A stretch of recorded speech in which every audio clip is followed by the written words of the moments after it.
என்னது இனிமே பெட்ரோல் கிடையாது? அப்போ நம்ம எல்லாரும் சைக்கிள்ல தான் போகணுமா?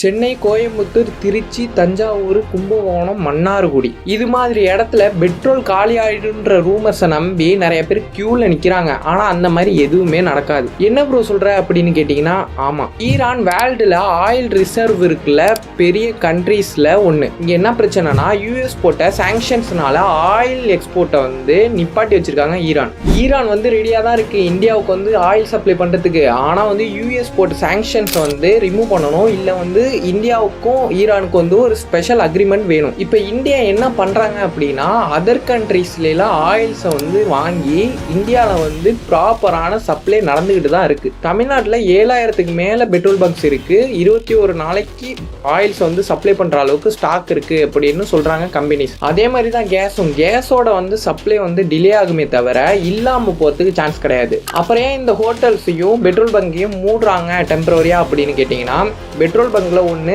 டெம்பரவரியாக க்யூனாலையும் இல்லை அன்னைக்கு டேஸுக்கான ஸ்டாக்கு தீர்ந்ததுனாலையும் தான் பெட்ரோல் பங்க் டெம்பரவரியாக க்ளோஸ் பண்ணியிருக்காங்க. அதே மாதிரி தான் ஹோட்டல்ஸுக்கு எல்பிஜி கேஸ் வரத்துக்கான டிலே ஆகுறதுனாலையும் தான் டெம்பரவரியாக க்ளோஸ் பண்ணியிருக்காங்களே தவிர இது என்றைக்குமே ஸ்டாப் ஆகாது. சிச்சுவேஷன் நார்மல் ஆகிற வரைக்கும் எதுக்கும் பயப்படாதீங்க, ஒன்றும் ஆகாது. சரிங்களா?